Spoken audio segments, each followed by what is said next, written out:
السلام علیکم ورحمۃ اللہ وبرکاتہ۔ نحمدہ ونصلی ونسلم علی رسولہ الکریم، اما بعد، فاعوذ باللہ من الشیطان الرجیم، بسم اللہ الرحمن الرحیم۔ نہایت ہی واجب و تعظیم سامعین و ناظرین، سید شاہد حسین گردیزی آپ سب کے سامنے آج ایک مرتبہ پھر میں حاضر ہوں، اور ہم آج جمعۃ المبارک پڑھنے کے بعد سیالکوٹ کی طرف ہم خطاب کے لیے نکلے ہیں، اور میں نے چاہا کہ دوستوں سے چند محبت بھری باتیں ہو جائیں، سب سنائیں۔ آپ سب حضرات ٹھیک ہیں؟ سب ماشاءاللہ شاد ہیں؟ اللہ تعالیٰ آپ کو آباد رکھے۔ یہ دیکھیں جی، یہ روزانہ کی طرح ہم آج پھر موٹر وے کے اوپر جا رہے ہیں، تو میں نے کہا ولاگ بنا کے لوگوں کو ذرا بتایا جائے کہ یہ دیکھیں خوبصورت منظر ہے، اللہ تعالیٰ کی قدرت کے نظارے۔ یہ موٹر وے میں ہم جا رہے ہیں، اس طرف بھی دیکھیں خوبصورت درخت جو کناروں پہ لہلہاتے ہوئے نظر آ رہے ہیں، اللہ تعالیٰ کی قدرت کا حسین منظر پیش کر رہے ہیں۔ یہ دیکھیں جی ماشاءاللہ۔ اور ہم خطاب کے لیے آج سیالکوٹ جانا تھا، تو ہم نے کہا چلو جاتے جاتے یہ جو ولاگ ہے ایک مرتبہ پھر آج بنا دیں، اور روز مرہ کی طرح ہمارے بھائی جناب خلیل گجر صاحب، بھائی نواز صاحب اور امجد بھائی، وہ پیچھے ذرا آئیے دیکھ لیں ماشاءاللہ جی۔ ہم آج پھر یہ ہمارا قافلہ ہے، اللہ تعالیٰ ہم سب کو اسی طرح آپس میں محبت پیار سے رہنے کی توفیق دے، اور ہم اکٹھے چلتے رہیں، زندگی کا یہ سفر اسی طرح چلتا رہے۔ آپ بھی دعا کیا کریں، ہم بھی دن رات آپ کے لیے دعائیں کرتے ہیں، اللہ تعالیٰ آپ کو اپنے حبیب کے صدقے سلامت رکھے۔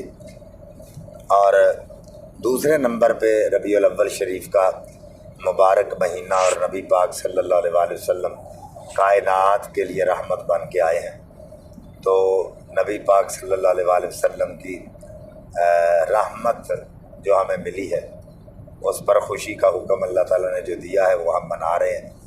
ہم جس میلاد پہ بھی جاتے ہیں، جس جگہ بھی جاتے ہیں حضور کا ذکر خیر کرنے کے لیے، وہاں ہم لوگوں کو بتاتے ہیں کہ حضور سے زیادہ کوئی اعلیٰ چیز ہستی کوئی نہیں زمانے میں، اور ان کے میلاد کی خوشی سے زیادہ کوئی خوشی کوئی نہیں، کیونکہ لا یؤمن احدکم حتی اکون احب الیہ من والدہ وولدہ والناس اجمعین، یعنی کائنات میں کوئی چیز ایسی نہیں جو مصطفیٰ سے جس کی عزت و عظمت بڑی ہو، بعد از خدا بزرگ تو ہی قصہ مختصر۔ تو ماشاءاللہ ہم بھی اسی پر قائم ہیں، اور حضور کی وجہ سے ہی ہم یہ جو بول چال رہے ہیں، ان کی محبت کے قصیدے، ان کی نعتیں جو ہم پڑھ رہے ہیں، وہ انہی کا صدقہ ہے۔ اعلیٰ حضرت امام اہل سنت نے فرمایا، صبح طیبہ میں ہوئی بٹتا ہے باڑا نور کا، صدقہ لینے نور کا آیا ہے تارا نور کا، اور کاف گیسو ہا دہن یا ابرو آنکھیں عین سواد، کاف ہا یا عین سواد، ان کا ہے چہرہ نور کا، اور نور کی سرکار سے پایا دشالہ نور کا، وہ مبارک تجھ کو ذوالنورین جوڑا نور کا، اور تیری نسل پاک میں ہے بچہ بچہ نور کا، تو ہے عین نور تیرا سب گھرانہ نور کا۔ تو یہ قصیدہ نور ہے، اس کے بہت سارے اشعار ہیں، لیکن میں نے ذرا کم کر کے پڑھے ہیں۔ اعلیٰ حضرت امام اہل سنت نے اصل حضور کی نعت لکھی ہے، اور حضور کے میلاد کا ذکر حضور نے حضرت حسان بن ثابت سے خود سنا ہے، آقا نے ممبر شریف خود آگے کیا، اور یہ بخاری کی حدیث ہے۔ تو حضرت حسان کو کہا کہ میری نعت پڑھو، تو حضرت حسان عرض کرتے ہیں حضور آپ کے سامنے ممبر پہ کھڑا ہو کے کیسے نعت پڑھو؟ آپ نبی ہیں، میں امتی ہوں، آپ آقا ہیں، میں غلام ہوں، آپ رسول ہیں، میں صحابی ہوں، آقا آپ اعلیٰ ہیں، میں ادنا ہوں، تو کیسے کھڑا ہو جاؤں؟ تو آقا نے فرمایا آسان، ممبر پہ کھڑے ہو کے نعت پڑھنا، یہ تیری ذات کا کمال نہیں، یہ محمد مصطفیٰ کی نعت کا کمال۔ تو تم کھڑے ہو جاؤ اور حضور فرماتے ہیں نعت پڑھو، آپ وہ نعت پڑھتے ہیں، واجمل من کلم ترکت توئینی واحسن من کلم ترکت توئینی واجمل من کلم تلد النساء خلقت مبرأ من کل عیب کانک قد خلقت کما تشاء۔ آقا میں نے آپ جیسا حسین، میری آنکھ نے آپ جیسا حسین آج تک نہیں دیکھا، اور میری آنکھ دیکھے کیسے کہ آپ جیسا حسین تو کسی ماں نے پیدا ہی نہیں کیا۔ اب یہاں پہ جب حسان نے نبی پاک کی پیدائش کا ذکر کیا تو اگر شرک ہوتا یا بدعت ہوتا تو حضور یہ کہہ دیتے کہ خبردار حسان خاموش ہو جا، میری ولادت کا ذکر نہ کر، کیونکہ یہ تو شرک ہے۔ اللہ کی قسم اٹھا کے کہتا ہوں، جو سنی نبی کا میلاد مناتے ہیں اس کا ایک فائدہ یہ ہے کہ سنی میلاد منا کے لوگوں کو یہ بتا رہا ہے کہ ہم کبھی بھی نبی کو خدا نہیں سمجھتے، ہم نبی کو اللہ کا بندہ سمجھتے ہیں، کیونکہ اللہ لم یلد ولم یولد ہے، اور ولادت مصطفیٰ منا کے یہ بتاتے ہیں کہ رب پیدا کرنے والا ہے، پیدا ہونے والا نہیں۔ اللہ تعالیٰ نے مصطفیٰ کو پیدا کیا ہے، تو مصطفیٰ پیدا ہونے والے، اس لیے ہم شرک کا خاتمہ کرتے ہیں، شرک نہیں کرتے۔ اور یہ بات بھی ذہن میں رکھیں، جو اہل سنت پر اس بات پر شرک کا فتویٰ لگاتا ہے کہ یہ میلاد مناتے ہیں، قاضی ایاز مالکی رحمۃ اللہ علیہ شفا شریف کے اندر فرماتے ہیں کہ جو کسی پر کفر کا یا شرک کا فتویٰ لگاتا ہے اور وہ فتویٰ جس پر لگتا ہے وہ اس چیز کا حامل نہیں، یعنی اس پر وہ فتویٰ نہیں لگتا، تو وہی کفر اس پر لوٹ کر آ جاتا ہے، شرک اسی پر لوٹ کر آ جاتا ہے جو شرک کا فتویٰ لگاتا ہے۔ تو اصل مشرک یہ ہے جو ہمیں کہتے ہیں کہ میلاد بنانا شرک ہے، ان کو حیثیت کا ہی پتہ نہیں، شرعی حیثیت کا ہی پتہ نہیں، ان کو شرک کی تعریف کا ہی پتہ نہیں۔ الاشراک هو اثبات شریک الالوہیہ بمعنی واجب الوجود او بمعنی استحقاق العبادہ۔ شرک کسے کہتے ہیں؟ اللہ کی الوہیت میں کسی کو واجب الوجود ماننا یا اللہ رب العزت کے مقابلے میں کسی کو مستحق کی عبادت ٹھہرانا۔ تو سنی حضور کو نہ تو خدا مانتا ہے نہ ہی خدا کو مصطفیٰ مانتا ہے، ہم کہتے ہیں مصطفیٰ تو خدا کا مظہر بن کے آ گئے، سر سے لے کر پاؤں تک تنویر ہی تنویر ہے، جیسے منہ سے بولتی قرآن کی تفسیر ہے، محو حیرت ہے یہ دنیا مصطفیٰ کو دیکھ کر، ارے وہ مصور کیسا ہوگا جس کی یہ تصویر ہے۔ تو رب کائنات نے محبوب کو اپنی صفات کا مظہر بنا کے بھیجا، اور یہ بات ذہن میں رکھ لیں کہ نبی پاک صلی اللہ علیہ وسلم کی اگر کوئی میلاد کی خوشی نہیں کرتا تو وہ سوچے بدبخت کہ اور کون سی خوشی ہے جو رسول اللہ کے میلاد کی خوشی سے افضل ہے۔ ہر چیز سے افضل تو حضور ہے، نبیوں کو یہ مرتبہ نہیں ملا جو اللہ نے اپنے حبیب کو عطا فرما دیا۔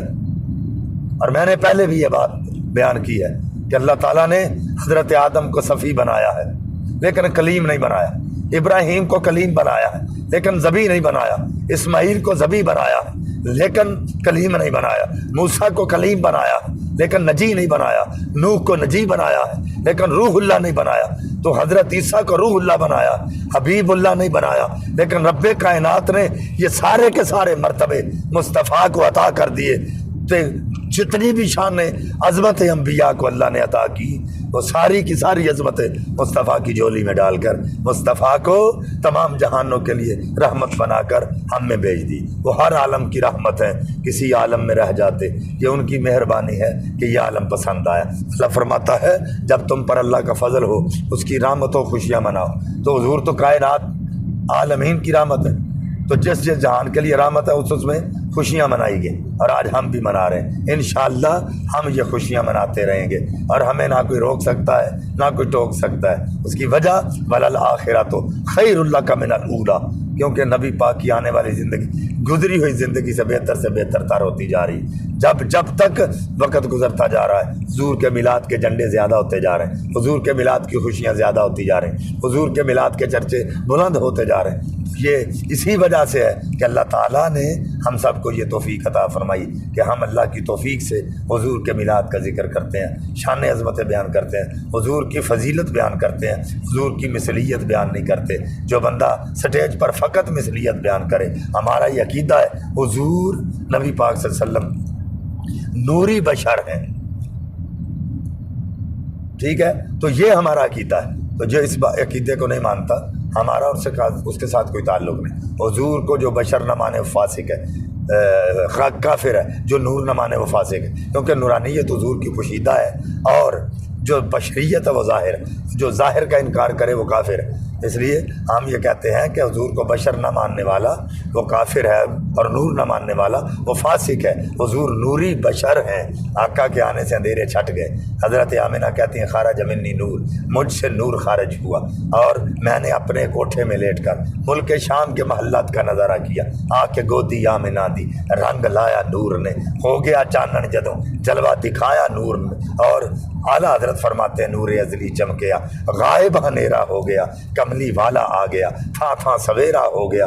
جدھر جدھر مصطفیٰ کی جلوے ہوتے گئے، روشنیاں ہوتی گئیں. آقا تشریف لائے، ہر طرف لہریں ہی لہریں ہو گئی، ہر طرف بہار ہی بہار آ گئی. اور یہ ایسی بہار ہے، یہ جو ہمارا موسم بہار ہے یہ بارش کے بغیر نہیں آتا، لیکن مصطفیٰ آئے تو بغیر کسی بارش کے یہ ایسا بہار کا موسم آیا کہ جب بھی ہر سال 12 ربیع الاول شریف کا مہینہ آتا ہے، ربیع النور شریف کا، تو بہاریں آ جاتی ہیں. مسلمانوں کے چہرے کھل جاتے ہیں، سنیوں کے چہرے کھل جاتے ہیں. نثار تیری چہل پہر پہ اے ہزاروں عیدیں اے ربیع الاول، سوائے ابلیس کے جہاں میں سبھی تو خوشیاں منا رہے ہیں. اللہ تعالیٰ ہم سب کو بھی ایسی 12 مرتبہ خوشیاں منانے کی توفیق عطا فرمائے. اللہ تعالیٰ سب کا حامی و ناصر ہو. اللہ تعالیٰ سب کو دارین کی رحمتوں اور برکتوں سے مالا مال فرمائے. میں نے آپ کو یہ ولاگ بھی یہ دکھایا ہے، یہ دیکھیں، آپ دیکھ رہے ہیں، یہ سارا منظر آپ کو نظر آ رہا ہے، یہ بھی ہے. اور میں نے میلاد کے حوالے سے بھی چند باتیں آپ کو بتا دی ہیں تاکہ آپ کو اس کا بھی فائدہ ہو جائے. جو کہتے ہیں منکرین میلاد کہ میلاد کیوں مناتے ہو، اس کی شرعی حیثیت کیا ہے، اس کے حوالے سے بھی میں نے آپ کو بتا دیا ہے. آپ نے اس پر غور کرنا ہے اور اس کو سمجھنا ہے. اگر کوئی آپ سے پوچھے اس بدبخت کو آپ نے یہ جواب بھی دینا ہے کہ تو دیکھ تیرے گھر میں بچہ پیدا ہو تو خوشیاں کرے، تو اڈے گھر جمے جدوں چھوٹا جنہ بال ہے، گھر گھر ونڈو تسی لڈوਆਂ دے تھال، خوشی نال ہوے ہر دل جی نہال، ہوش کر ملائیں تے آمنہ دا لال، قائد اعظم ڈے منانا جے جائز، علامہ اقبال ڈے منانا جے جائز، نبی دا میلاد منانا کیوں نہ جائز. سانو تسی کہندے ہو میلاد مناؤ نا، ملا جی سانو اس کام تو ہٹاؤ نا. حضور کے میلاد کا ذکر کرنا یہ ہماری روح کی غذا ہے، ہماری روح کی غذا ہے. انشاءاللہ آج کا ولاگ یہاں پہ ختم کرتے ہیں. اور یہ بات ذہن میں رکھ لیں کہ جس بندے کے سر کی درد نہ جاتی ہو، سر میں شدید پین ہو، درد نہ جاتی ہو، تو اس کے ہاتھ پہ ایسے سر پہ ہاتھ رکھ کے اس کو پھیرتے جانا ہے، اور آپ نے پڑھتے جانا ہے لا الہ الا انت سبحانک انی کنت من الظالمین. 11 مرتبہ پڑھ کے ایک پھونک مارنی ہے، اور پھر آپ نے 11 مرتبہ پڑھ کے دوسری، اور پھر 11 مرتبہ پڑھ کے تیسری، پھر اول آخر درود شریف پڑھ کے پھونک مار دینی. انشاءاللہ سر کی درد بھی جاتی رہے گی. اللہ تعالی ہم سب کو عمل کی توفیق عطا فرمائے. السلام علیکم ورحمۃ اللہ وبرکاتہ.